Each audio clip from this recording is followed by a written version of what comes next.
Danny পেরেসা একজন শান্ত চিন্তাশীল মানুষ যে অ্যানিকে ভীষণ ভালোবাসত। তাদের ভালোবাসা ছিল না খুব জাঁকজমকপূর্ণ, না ছিল কোনো নাটকীয়তা, বরং ছিল নরম, ধীর আর একদম সত্যিকারের। অ্যানি ছিল ড্যানির পুরো পৃথিবী। কিন্তু হঠাৎ করেই জীবন বদলে গেল। অ্যানি মারাত্মক অসুস্থ হয়ে পড়ল। দিন যত যেতে লাগল তার অবস্থা তত খারাপ হতে থাকল। আর ড্যানি, সে প্রতিদিন প্রতিটা মুহূর্তে অ্যানির পাশে থেকেছে, কষ্টের মাঝেও, নীরবতার মাঝেও, চোখের জলের মাঝেও। সে কখনো তাকে একা ছেড়ে যায়নি। একদিন অ্যানি ড্যানির হাতে একটা চিঠি তুলে দিল।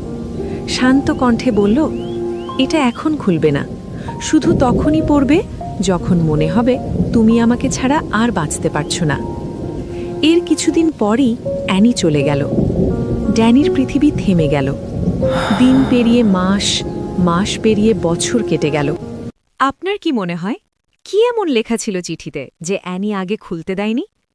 দেখতে হলে প্লেলিস্ট চেক করুন। আর হ্যাঁ, সাবস্ক্রাইব করে রাখুন যেন এরকম আরও হৃদয় ছোঁয়া ভালোবাসার গল্প শুনতে পারেন।